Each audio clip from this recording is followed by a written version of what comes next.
ladies and gentlemen, I've run out of things to talk about, so I've decided to bring in somebody much smarter. That's who I am. Oh, so when you run out of things to talk about, then Vija gets then they get on. the smart. They get the Now I smart get it. side of things. Okay. Well, I have my friend Vija Williams here. Vija, I love the story of kind of where this class came from. The idea that you had an agent who kind of joined your business and you just kind of threw her to the wolves. And the first thing you did was an open house, and you threw her out there and you kind of gave her this like, all right, just do this one thing. And we'll get into that one thing as we dive into how to do an open house here today. So my guest is Vija Williams. Vija, do me a favor, like we do on our podcast. I like to maybe let you introduce yourself, although I'm sure many of these people are kind of familiar with you, but do me a favor, introduce yourself so that we make sure that they get kind of the you that you want to make sure they know. Sure. Yeah. Well, my name's Vija Williams. So a lot of you have seen it in writing and it's spelled V-I-J-A. So let's start there. It's pronounced Vija. You don't pronounce the J. J is like a Y. And I am in the Seattle, Washington area. And I have been a real estate agent for about 20 years. I'm a second generation real estate agent, just like Bob is. We're both second generation, Bob, because our parents are. Yeah. That's right. And so I've been doing this for about 20 years. I've had a team in the past. Now it's really just more, I still practice real estate, by the way, but it's a lot smaller scale because I am the president of the brokerages division for our Ben Kinney companies. So we have 8 Keller Williams franchises here in Western Washington that I help lead, got the real estate team. My husband has a property management business. I have 3 amazing kids. And I'm a co-host of a national podcast. I'm also involved in a phenomenal company called Amplify. And just a little plug there, if you are a woman watching this today, I cannot stress enough. We have our event in 2 months, amplifyevent.com. We do an incredible event every year. And it's just cool for women in business. So I have a lot of hats, Bob, and I did kind of get my start doing open houses. That was a huge part of my business getting started. You know, I love hats. So anybody that wears multiple you hats, do. I'm a fan. I'm a fan. All right. So we're going to, let's dive in here. Like we're going to talk about open houses today, and we're going to talk about like we're going to talk about kind of the setup for it, what you're doing when you're actually out there at location, and maybe potentially even a little bit of the follow-up stuff that might happen after. Is that kind of the idea today? Now, Vija thinks that I roped you guys in here with a really crappy headline. 5-star open houses. She's upset with me that that's what I used as the headline. I'm so upset at you. She thinks it should have been something like, get one piece of business from every single open house you do, or something very direct, because that really is kind of the goal as we set out. So let's jump in here. Let's dive in. Vija, I'll kind of let you take over, but you know I have a big mouth. I can't keep it shut. So jump in. I love your mouth. That's the quote of the webinar right there. No one is going to take anything else away but that quote now. Right. Did you hear the scandalous comment being made on the web? So let's start there actually, because I think that there are a lot of pretty amazing open house classes and webinars, right? And I'm very mindful of that. And the reason I busted your chops on that a little bit is that I think that my open house training, what you're about to hear over the next 45 minutes, can completely change your game. And it's not about a lot of complicated things. It's about a mindset and an approach walking in, and then a couple, really small tactics, right? And so differentiating mine between some of our great trainers, go into a lot of detail about, latte carts and hot dog stands and, all of the bells and whistles. And that's not really what I teach. What I teach is, how to get what you want out of an open house, which is really doubling your business and getting a piece of business from that open house. Does that make sense? Can you see this, Bob? I can. Game-changing open houses. Yes. Game-changing open houses, Bob. A lot better than 5-star. Okay, good. I don't think that's that great either. I don't know. I know.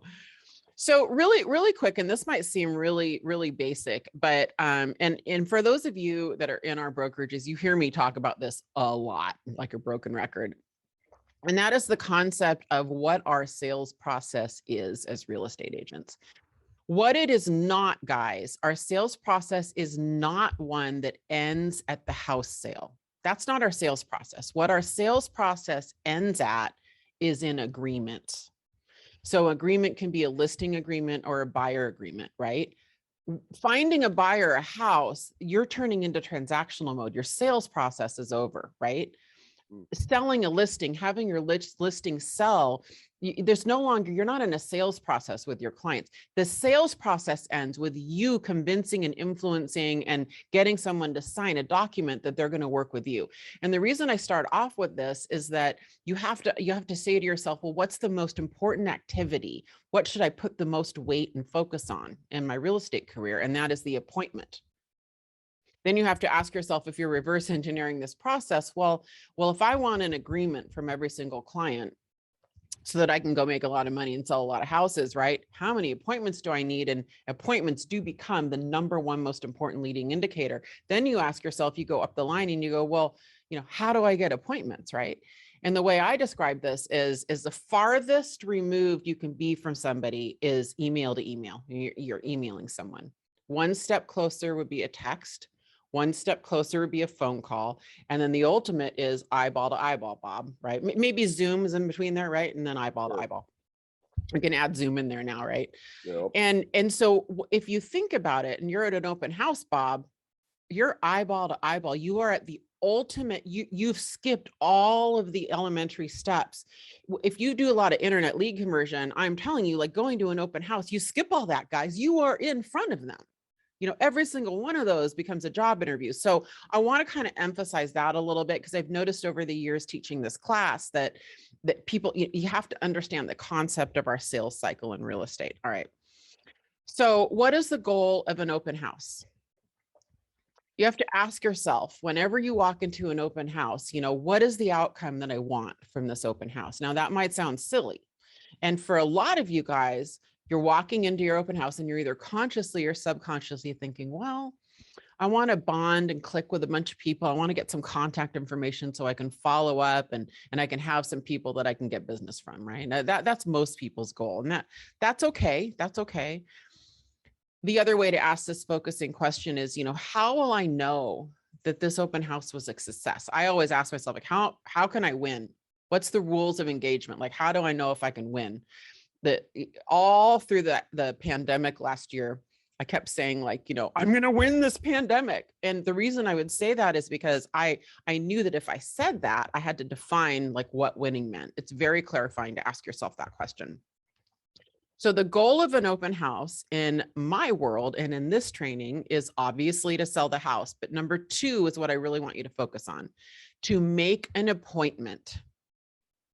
So Bob, it's to make an appointment. A lead is not just a lead. A lead is someone you have an appointment with. That's my definition from an open house, right?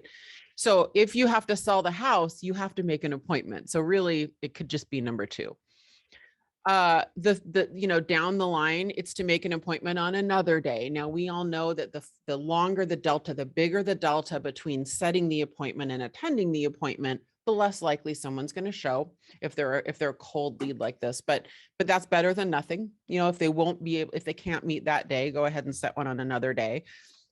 And then look, it's a worthy, if we're not going to be able to get an appointment and we can't get an appointment with everyone, let's at least build rapport and get permission marketing and get contact info. Is that fair? So that is probably the biggest difference. The goal, and if you're writing anything down, if you're driving, don't write down. The goal of an open house, guys, is to make an appointment that same day.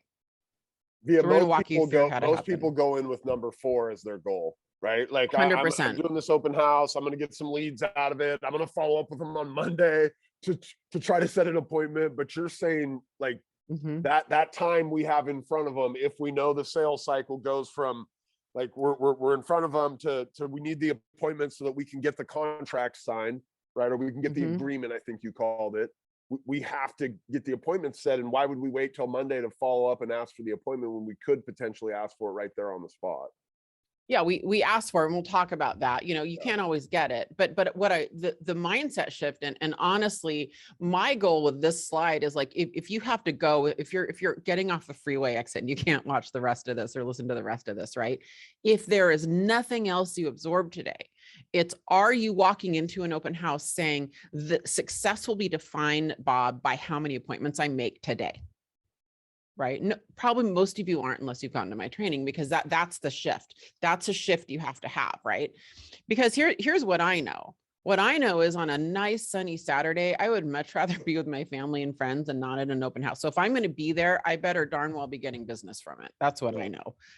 All right. So there are some steps to a successful open house, and that is the one that we just went over. Number one, goal. Be clear about your goal. Define success by appointments and not warm fuzzies, right? Number two, we're going to just touch on some of this really briefly. Research the property. Sound smart, sound good. You are at a job interview. You are, every single person is your potential employer. Every single person there, you are auditioning and you are at a job interview. So know enough about the house to look good and be right, you know? You're going to promote it. We're going to talk about that a little bit. Bob, I think there's a lot better trainers on number 3, right? And that's not going to really be our focus today. We're going to talk about some things. Having a sign-in automation plan is critical. And, you know, this is a Brivity webinar. And so this is a good group to talk about that in. No one can do this without tech. This is 100%. None of this, you will not utilize open houses correctly without tech. Because you aren't going to get an appointment on every person. You are going to have prospects that end up needing to be followed up with on Monday. And the more efficient you can be at that, the better, especially over the long term of your career. Yeah. Yeah. And number 5 is the meat of what we're going to talk about today. So we're going to kind of skim the other ones there. So 5 steps to having an incredible open house. And if you think about it, you know, if you think about your goal, right? And you think about it's an appointment. Let's say you're like, look, I need to like rally. I'm dry. There's a drought. I you know, my business isn't where I want it to be, or my business is going great. I want to double it anyway. If you go and do 2 or 3 open houses a weekend, and if you do nothing else, but you get 1 appointment at each open house, that is a game changer. It's a game changer. If you are doing 2 or 3 buyer consults or listing consults a week from open houses, guys, most of you would change your life. Yeah. Most of you would change your life. That would be 8 to 12 via math, 8 to 12 appointments, new business buyer or seller appointments a month. That's amazing. Even if you're at a 50% conversion, and a lot of you are like 70 or 80%, but even if you're at 50% conversion, that is, what is that? 4 to 6 pieces of new business every single month. It's a game changer. A lot of you couldn't even handle that much business without, you know, joining Place, right? So you like that? You like what I did there? Small plug. I know, it's a little micro plug. All right. So really, really quickly, I don't want to spend too much time on this. Here's what I want you to take away from property research. What I want you to take away is know enough, but not everything. So Bob, why do we not want to quite know everything? Maybe it'd be a good reason to follow up with somebody. Ding, ding, ding. 100%. So you need to know enough to not look like a dummy. Like, you need to know enough to look like you're a competent individual who does the research and knows what they're doing. But you have to ask yourself, like, property lines, there's some things on there that you want to get back to people on. So, if it's, is it a new listing? Has there been a price reduction? You just kind of want to know, you want to know whatever the listing agent, if you're doing this for a listing agent, you want to kind of know what their thoughts are on all of that. Always visit an open house that you are hosting for someone. Now, if you're the listing agent, this property research is irrelevant because you're doing the property research, getting the listing. But if you're not, and you're doing it for someone, you always want to talk to the listing agent or their coordinator to kind of find out, what are people asking? What are the typical questions? What can I expect to know? What are the selling? You just want to talk to them and get their whole scoop on it, right? Please at least know the schools assigned to this. Please at least know basic, you know, if there's a big park in the area, if there's a big landmark in the area, because if someone says, oh, I live around the corner from the Sunshine Grocery, you know, and you don't know where that is, it's just a total giveaway that you are not an area expert, and you need to know the little, that's why you have to go do a site visit. You're driving around, you kind of have to be aware, like, oh, there's a big park. People might use that as reference, right? Or, I just drove by an elementary school. And you do need to know the basics, right?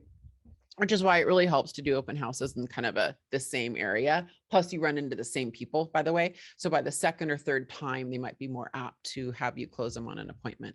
If it's new construction, know enough about the builder to tell the story. I can't stress this enough. When I go to open houses and they're like, I don't really know who the builder is. If you're holding, please just know something about them. Ask the listing agent, tell me about the builder. Create a story. You know, a lot of the times, even if I don't know them really well, I'll be like, you know, I'll find out enough and I'll say, you know, Bob, they're local. It's a really cool story because his father was one of the largest builders in Washington State, and he now is doing infill, really high end stuff. And so it's cool because his dad was this really big production builder, and he's an artist, and he's doing these $3, $4, $5 million homes, and they're beautiful and they're incredible. You know, it makes you interested in the builder, and it gives him credibility that he's got heritage in the area. So I always try to tie heritage in the area if I can, when it comes to builders, to make people feel anchored and safe, that it's not a fly-by-night builder, if that makes sense. So know enough and not everything. I'm gonna move on because I don't want to spend too much time on that, Bob. House presentation. I do want to spend just a few minutes on this, and this might sound weird. My background is in new construction. I used to do marketing for builders and developers in my 20s before I got into real estate sales. So I managed big, huge subdivisions and builder groups, and that was my background. And one of the things that I think new construction does really well is they train on house presentation, and they train on what we call the critical path of sales in an open house. And here's kind of the tweak. Remember how one of our first slides, I said, you know, our sales process ends in, Bob, you can say contract. I usually use the word contract for the house itself selling. Sure. An agreement is the term I use for, like, you and I are going to work together, right? Yeah. So the difference is, if you're a new construction salesperson and you're employed by a builder, actually that what I said wasn't true. Because if you're employed by a builder and you're a new construction site salesperson, you actually are a manufacturer's rep, and your product is the house, right? It's a different sales cycle. It's a very different style of sales. I know my husband did it a decade. It's my whole background. It's my dad and my brother, my whole family business is in new construction, right? And so one of the things they do really well is they train on how to present a home, and they train on how to close. They're at a permanent open house. You know, a builder representative is there 5-7 days a week oftentimes, right? So some of this is from that. So if you have sold new construction, you'll probably recognize some of it. But let's talk briefly about the house demonstration. You always want to bring people through the front door. Do not bring them through the garage door. I don't care how awkward the sign is. Sign them through. Houses are designed for people to walk through the front door. Very important. They should not be walking through the owner's entrance through the laundry room. Please don't do that. You always discovery. So you always want to point out features that you've learned from them in the discovery process, which we'll go through in a minute. Micro closes. I am a huge believer in micro closes. So here's what this sounds like. I know my home, Bob, because I've done my site visit, I've done my research. Okay. And you and I'm getting to know you. I'm doing LP Mama with you, right? Location, price, motivation. Do you have an agent? I don't know. Mortgage, you know, are you pre-approved? And then A would be appointment, setting the appointment. So I'm working through LP Mama. You know, how are you, Bob? This is great. And you have indicated to me that you want a 3-bedroom home that has some kind, you know, it's kind of private in this particular neighborhood, that has a shop in the garage and a master on the main floor, right? So as you and I are walking through the house, what I might say is, well, Bob, you know, what do you think about this? Does it look good? Can you see any neighbors from the living room, right? No, yeah, no, V, I can't. It is super private. That's awesome. Yeah, that's awesome. Good. Bob, normally I would kind of take you down this corridor, but I want to do something because I know how important the shop is for you. Let's take a left. I want to show you the garage because I've known that that's important to Bob, right? So I might now, show Bob the garage and say, what about that shop, Bob? 3-car garage with a shop. Does that work? Yeah. Yeah, it's good. Yeah. So you think that could work for you? So those are the micro closes. Could that work? Do you think that could work for you? You're tying down what they said they wanted, and you're getting them used to saying yes, yes, yes. It's okay if they say no, by the way, because if they say no, you can use that to kind of learn more and glean more and get them rapport with them, right? Nothing wrong with that. But that's how I use micro closes, is I learn what I can about what they're looking for.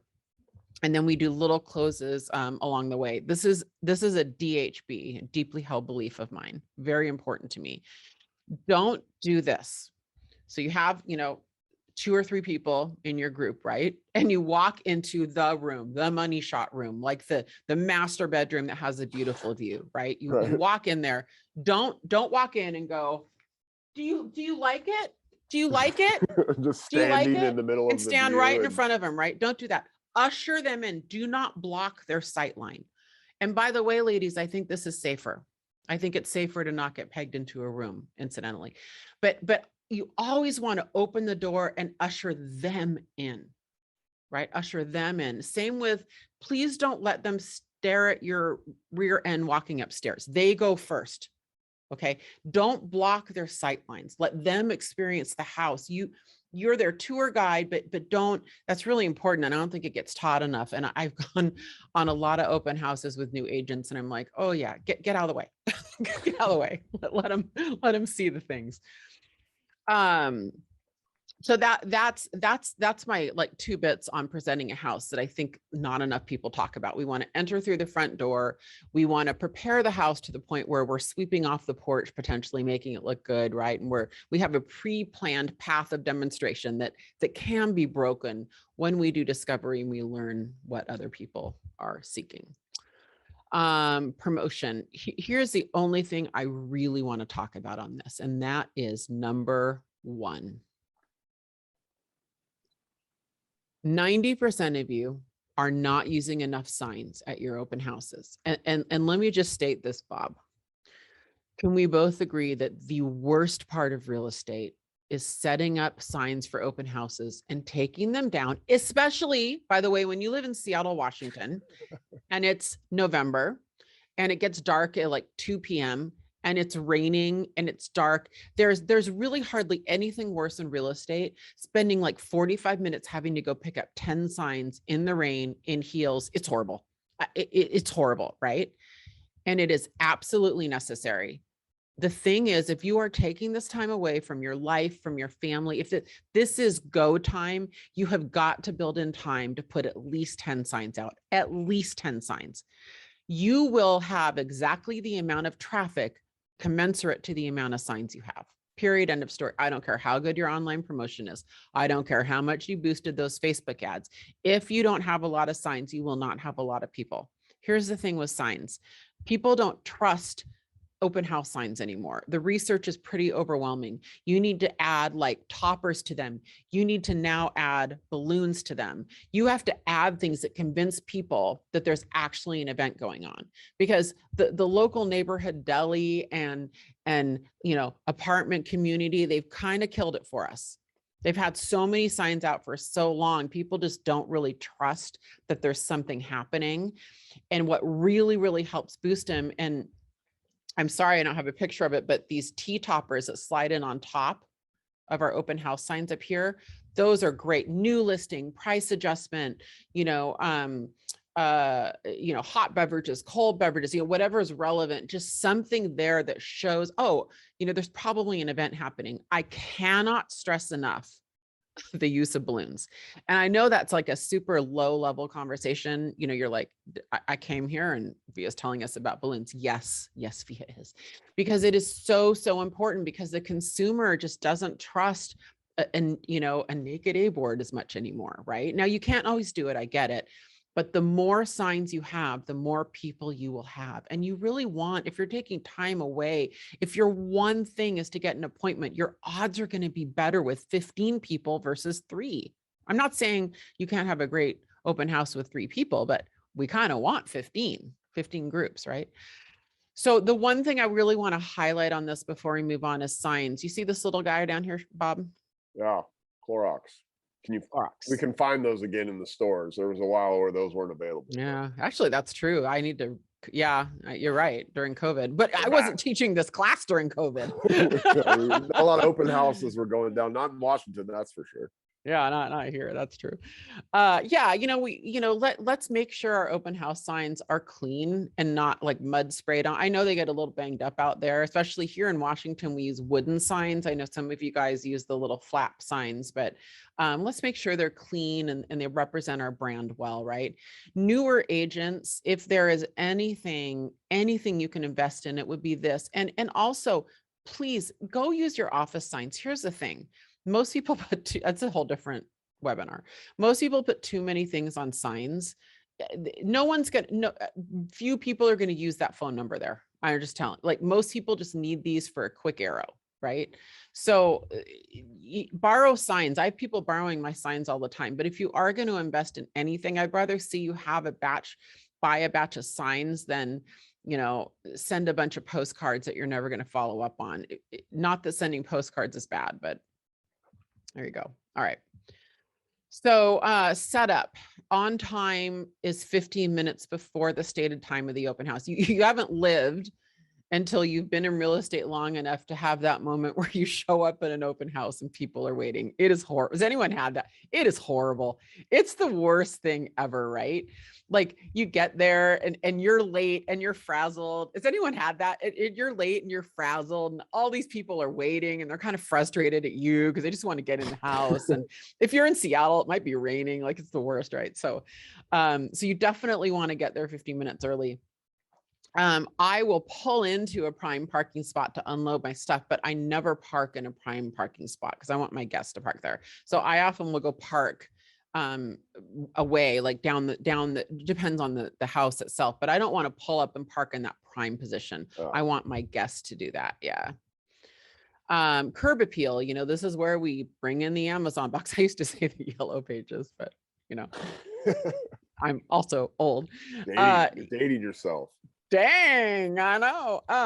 Yeah, this is where you might have to take a broom out and sweep it up. You might have to, pull in the Amazon package and just make sure that that outer area and that inner entry area is looking good, right?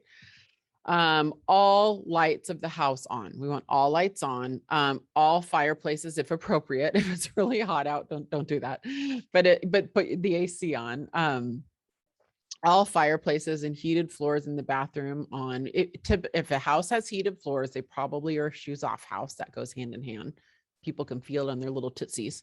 We want that. Audio and home theater on, ideally. I learned the hard way that I should not be the expert in that. So I typically ask my homeowners to set that up for me before, unless the house is vacant.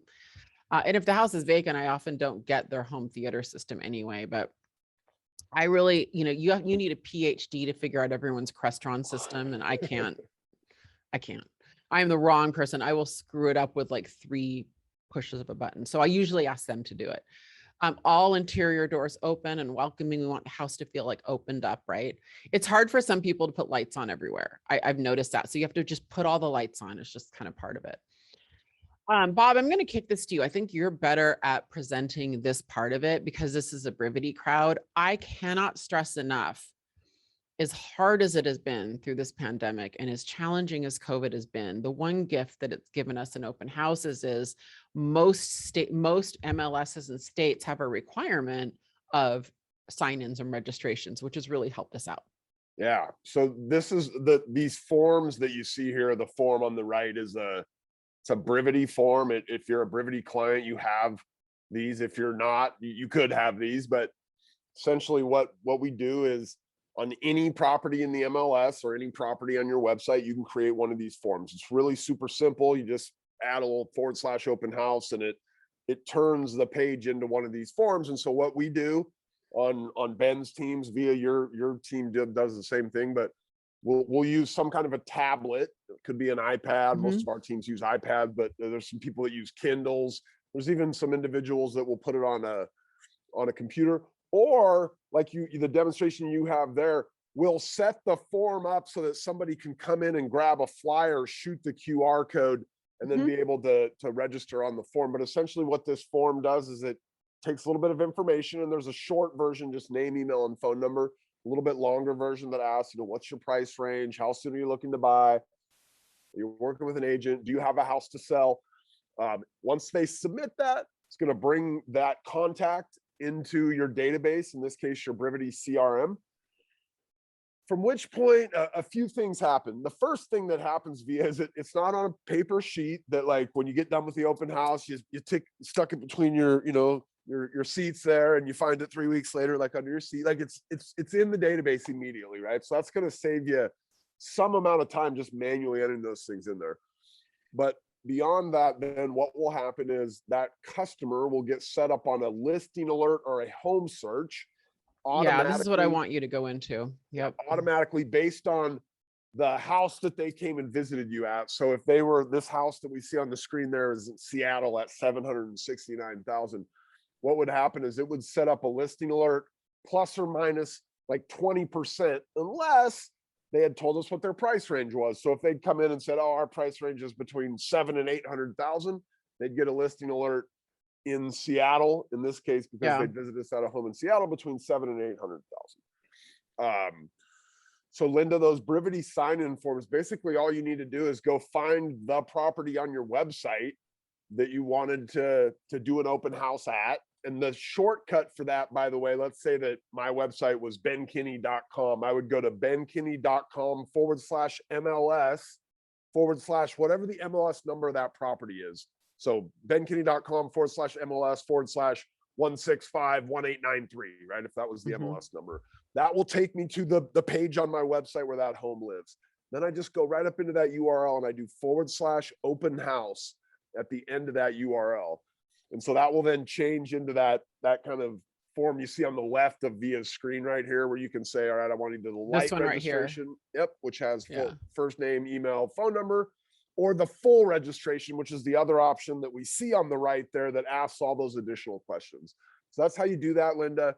Subsequently, and the automation kind of gets to this, subsequently, we could also have an auto plan set up. And so on our teams, when somebody registers at an open house, they're going to come into the database, they're going to get a listing alert applied to them, but they're also going to have an auto plan that applies to that lead. Now, the first thing that's going to happen is a task for the agent to follow up the next day, right? And that kind of gets set in the CRM. But 2 hours after they were at that open house and they registered, that first text message is going to go out, and it says something like, hey, thanks for dropping by our open house today. Did you guys see any other homes while you were out and about that were interesting to you, or did you have any questions about this house?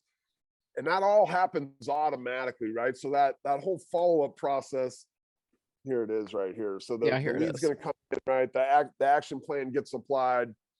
It's a really slick, smooth way to make sure that next day when I come into work, I've got the reminder to follow up with them. They're already being communicated with. There's a whole subsequent set of texts that go out in that first couple of hours. They've got the listing alert in place, so they're already starting to get properties from me similar to the one they visited us at. It's just, again, if you were doing one open house via and you had 3 people that came in, hey, high five, you could probably right in your brain follow up with all of them and go home and do the work to get them in the database.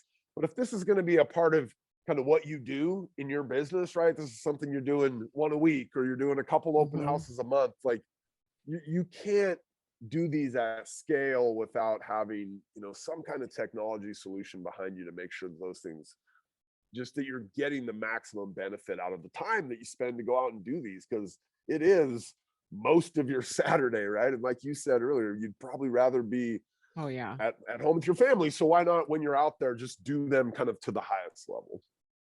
100%, Bob. And that's the thing. That's the trap you can fall into. You can go, well, I don't have a lot of traffic at our open houses. I'm in a small town, or I'm, whatever the reason is.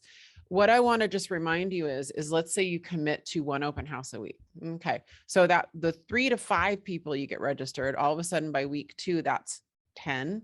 And then by week 3, it's 15. And by week it's 20, keeping in mind that by week 4, the 20 people you have, your person way back in week 1 is at a different potentially phase than this guy.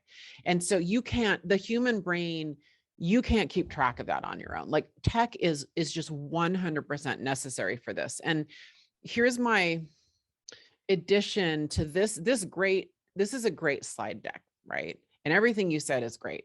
So I'm going to address the people here who have the bubble in their head that says, I don't really like those pre-populated auto plans. Like that doesn't really work. Like I feel like that's not really my personality, the way they're worded, the way the texts are worded, the way the emails are worded. And if you're quietly resisting and you're saying to yourself, well, I'll just do my own custom one. I'm guessing you're not doing it. I'm guessing that you're saying you're going to do your own custom one and it's not happening. So what I would say to you is that's okay. Well, it's not really okay, but this is what I just told our top 20% in our brokerages last week on this. Start with one thing. The hardest part to implementing any systems is getting started. Start with one thing. Set up your own customized auto plan then. Okay. Set it up. Just make yourself, it's like poking needles in your eyes for some of you. Sit down, set up the auto plan. Do one follow-up. That's it. Just start with one follow-up. Like, close your eyes and go, this is the kind of text I would send. Like, hey, Bob, it's Via. Loved meeting you today at the open house. It was awesome. Would love to connect again. That's, something like that, right? Okay, put that down. And then if you feel like you can add another one, go, you know what? I'm in the mood. I'm in the mode. I'm writing copy, right? And so then I might say, all right, I'm going to draft an email. And that email is going to kind of, what would Via say? But even if I just did the text message, right? And then start adding to it, starting that auto plan and assigning it to the tag and making it automated with the logins. That's the hardest part of this. Once you do that, adding content is really, really easy. And so if you're telling yourself that you're not doing anything because you don't like the pre-populated plan, start with one thing, get it set up and start with one text and one email. That's it. That's it. That is better than 99% of agents do, right? Then, if I was coaching you, or Bob was coaching you, or some of us are coaching you, those of you watching kind of in our system, that's when you want to ask for accountability. Just go like, I know myself, I'm probably not going to add to this. So would you keep me accountable to adding at least one thing a week? Whoever your team leader is, your sales manager, your whoever that is, right? You might be an individual agent watching, and you can ask your own assistant to either do it or for accountability for you to do it. So I did want to add that in there, because I think if you just set it up and you do one thing, your odds of finishing it out and building it out are a lot stronger. Most of you won't start it, and that's the problem. And by the way, I'm speaking to myself here. Or if you're a Brivity client, you just reach out to me. Like, I will give you Ben Kinney's open house plan. It's been applied to thousands of contacts. Exactly. It works. We've refined it and tweaked it over time. And then you guys can have that if you want. And Bob's a really, really good copywriter for the 10 of you who are on here because of the 5-star open house. He is copywriter. We were talking about this last night. We've been doing this for 20 years, writing email headlines. You win some and you lose some. You are such a better copywriter than me. So better every day than me, that all of that. All right, let's talk about the critical path of sales. I want to get into the meat here in our time left, Bob, because this is really, really important. We did touch on rapport building, and rapport building is really just, immediately you want to try to click with someone within 30 seconds. So, it might be stupid weather talk. It works every time. I'm not going to lie. I am a weather talker, right? I am that person. Oh, nice weather, crappy weather.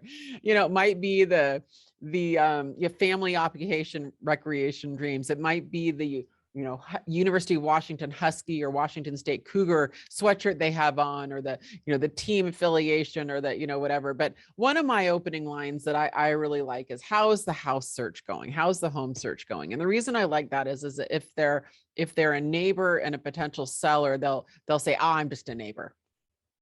Just a neighbor. I'm just here to look at it. If they're not, they'll go, oh, well, I mean, you're just starting, we're just starting to look, but you get a lot out of that. It's an open-ended question. It's not a yes, no, close-ended question, right? Ben's script, I like his script and I use his script. The caveat is, I would never greet somebody with the script. And I know that when Ben teaches it, he teaches about greeting with it. So I tend to roll into the script. So my first thing when you walk in, I'm not going to probably walk into the script, but I use it a lot. So I'll kind of say, hey, Bob, how are you? How's the home search going today? I mean, that's just kind of what I roll into, right? However you answer, that's when I tend to roll into Ben's script, right? Well, I find people come to open houses for one of two reasons. They either have a home to sell or they have a home to buy. Which one are you? And depending on how they answered the open-ended script, we might have just eased into that anyway, right? So however you do it, answer that, you might have even asked that, because when you said how's the home search going, they were like, they just really dive in. Sometimes people just open right up. Then you don't ask that. It's the ones that go fine, like they don't want to be bothered. They're they're walking into the store and you ask if they want help. No, don't need any help. Those guys I might roll into Ben's script, right? So the critical path of sales is starts with discovery, and discovery is just, asking questions, Bob. It's just asking questions to kind of pre-qualify people. We use LP Mama. My LP Mama is your everything. Most of you here have heard of LP Mama. If you have not heard of LP Mama and you're a newer agent, my comment to you is, this is your everything. This is you in open houses. This is you on the phone. This is you in dinner parties. This is you at I just go right into LP Mama subconsciously at this point. And all LP Mama is there's scripts, there's text. LP Mama is a concept more than it's a script. It's a way of saying, I'm going to pre-qualify you on where you're looking, your location. Where are you looking? What is your price range, right? Motivation. Another word for motivation is timing. They say timing, we say motivation. So anytime someone talks about timing, that's sort of I call it measuring the mo. That's how we measure the mo a little bit. There's more than timing. I shouldn't just say that.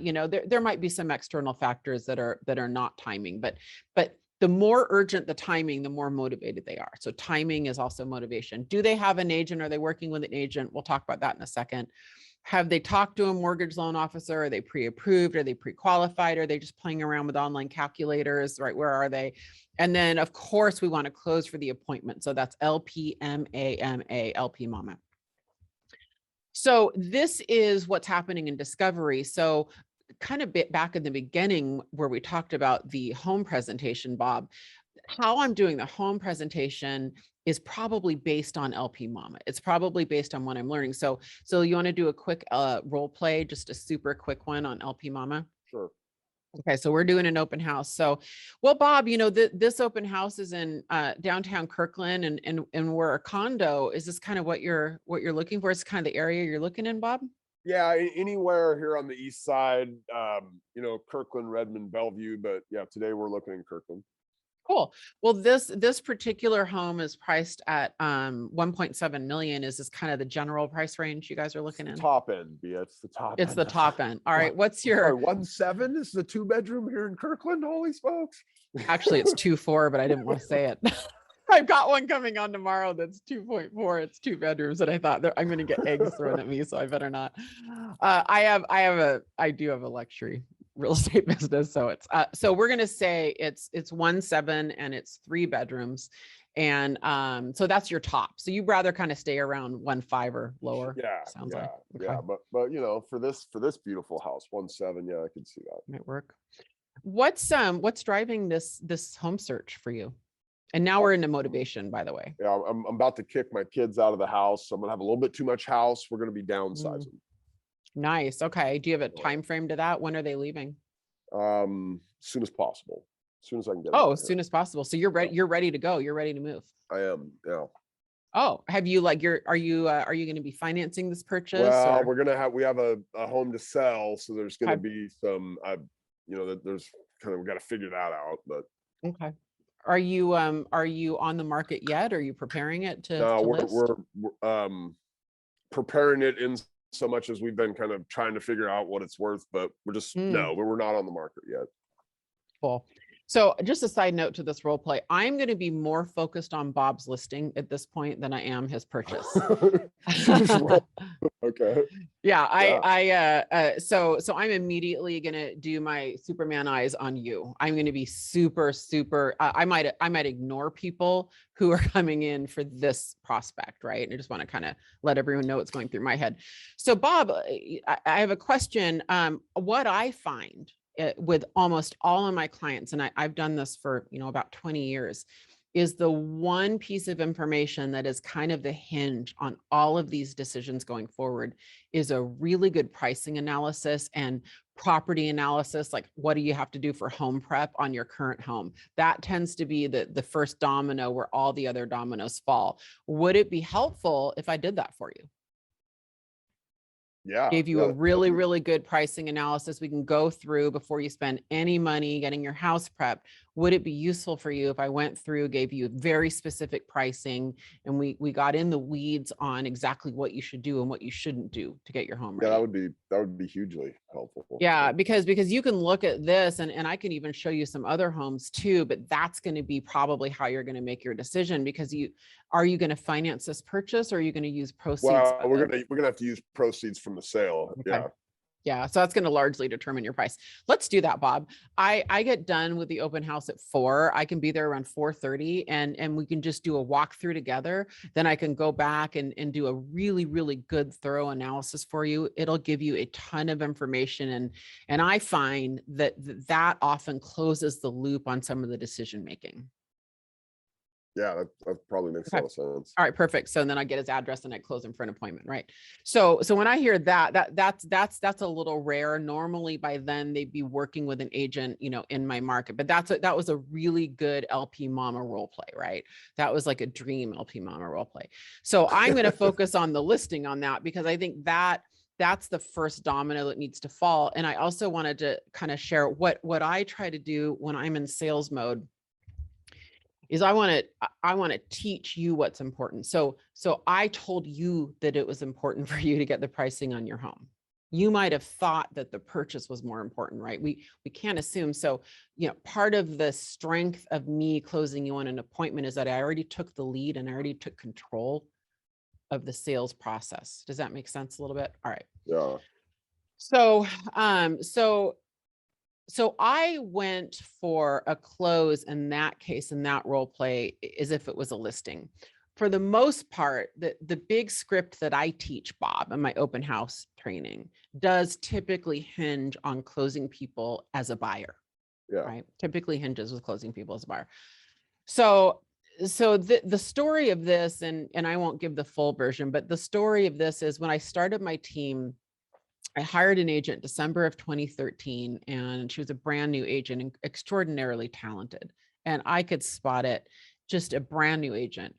And she had never done an open house before. So it's like the second week in January, and I bring on a listing that is going to be red hot. Even back in the day, 2013, we didn't have all the multiple offers we have now, but this was a townhome on a river by Microsoft in Redmond. It was good. Even then, it was going to have multiple offers. It was a really nice price point. And I had kids stuff all weekend. I have 3 kids, between soccer and cross country and music and all of the things. I mean, I couldn't be there. So all week leading up to it, she's like, Via, you have to train me to do open houses. You have to do it. I don't know how to do an open house. And I kept going, okay, yeah, I will. And so finally it's Friday, right? And we're all running around like chicken with our head cut off. And she's like, Via, and she closes my office door. You have to train me to do an open house. Like, I don't know how to do an open house. Okay. All right. You're right. I do need to do this. I go, okay. All right, let's get focused. So I stood in front of her. I'm like, all right, here's what you do. Here's what you do. And we went through, I said, go print out a map of the surrounding area. And I took a highlighter. I said, this is where you're going to put all your signs. and I put them on the intersection. I like my signs about 10 feet before the turn, by the way, before the turn. So the car has time to turn right or turn left, right? Showed her all the things. And then I said, okay, and then turn all the lights on, and I did all the home prep things. And then I go, okay, here's what you're going to do. Everybody has to register. Back then it was pen and paper, Rob. I know, but everyone had to register. So I go, okay, so everyone has to register. So what you do is every time someone registers, you kind of start to pay attention and, kind of lead them through the house a little bit, unless it's really busy. The minute someone says really almost anything at all about the house, like it could be, I like the carpet. It could be, nice dishwasher. I don't care. Anytime they say anything, this is what you say. And this is where, Bob, I typically have someone get pen and paper out. So if you're driving, it's a pretty long and complicated script. So I think that if you're driving this, just kind of be prepared to memorize a lot, because it's a really long, complicated script. So if they have said anything at all about the house, right, this is what you say to everybody. You say, Bob, that's great. Would you like to meet with me after the open house to write an offer on this home? She goes, okay. So I go, say it again.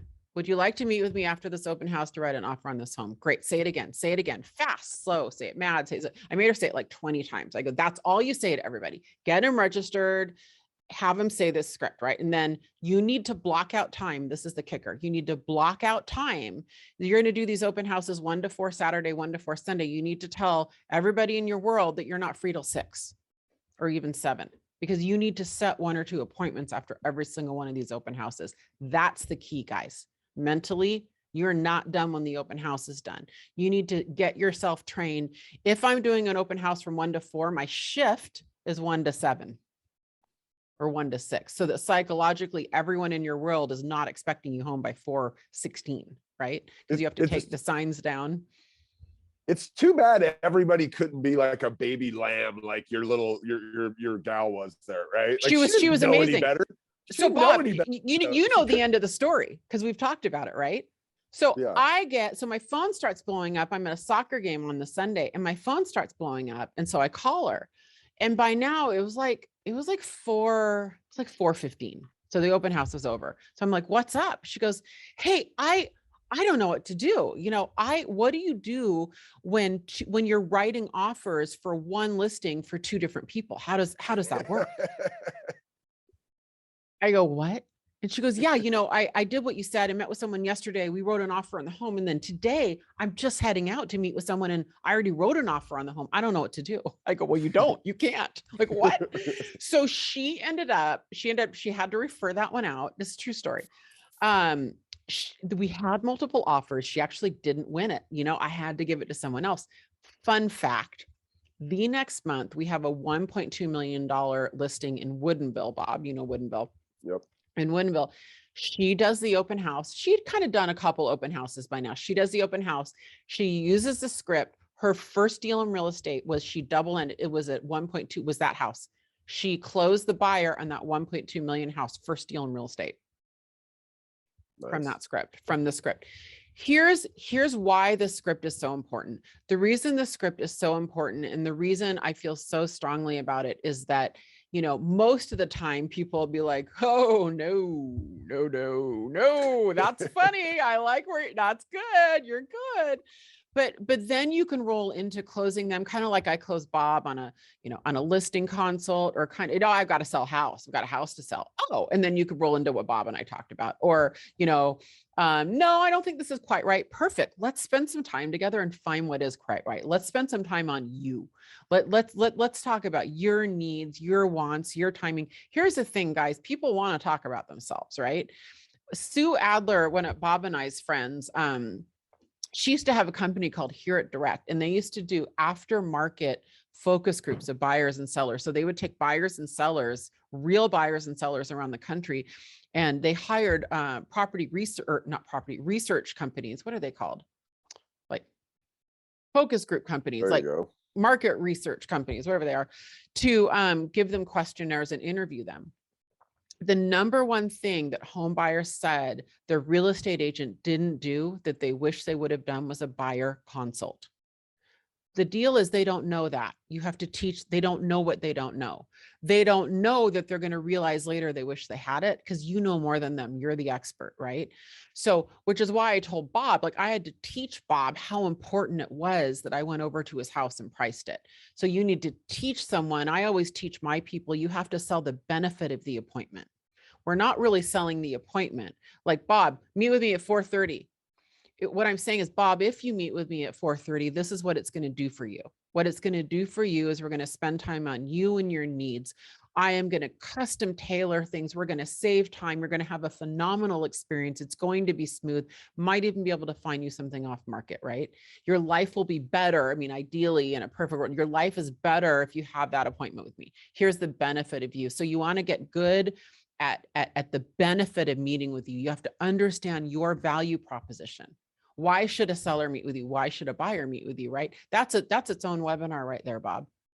Value proposition right there. Like how do you know there's processes, and I'm happy to do that. We can come back and do that.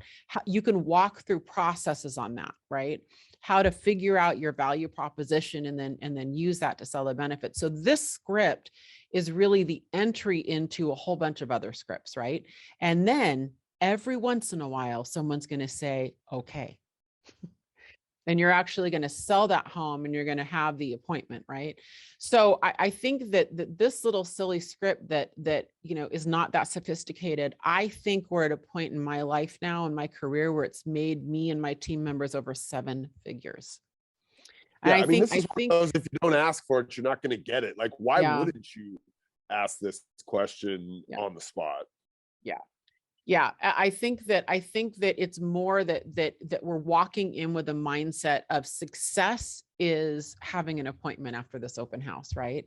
And how you get that, this is the hook. That script is kind of the hook to get you into that action-oriented dialogue. This is our call to action, right? So I'm gonna stop it there. I think that's a good stopping point. I love what you said earlier about, you said one open house a week. I tell this story. My mom is a real estate agent, Grandma Gail. She started her career in late September of 2016 is when she became a real estate agent. In December of 2016, she did 26 open houses. Then we tell this story around here a lot. She did 2 every weekend in December that month, or every day each weekend. So 2 on Saturday, 2 on Sunday. And then in the week between Christmas and New Year's, she did like 2 open houses every day in that week. She did 26, which is a ridiculous number. Like, just it's ridiculous. It's amazing. In Seattle in December. It's amazing. Right? Like, but her goal, by the way, out of that was one real buyer or seller out of each one of those open houses. Now, we joke that she failed.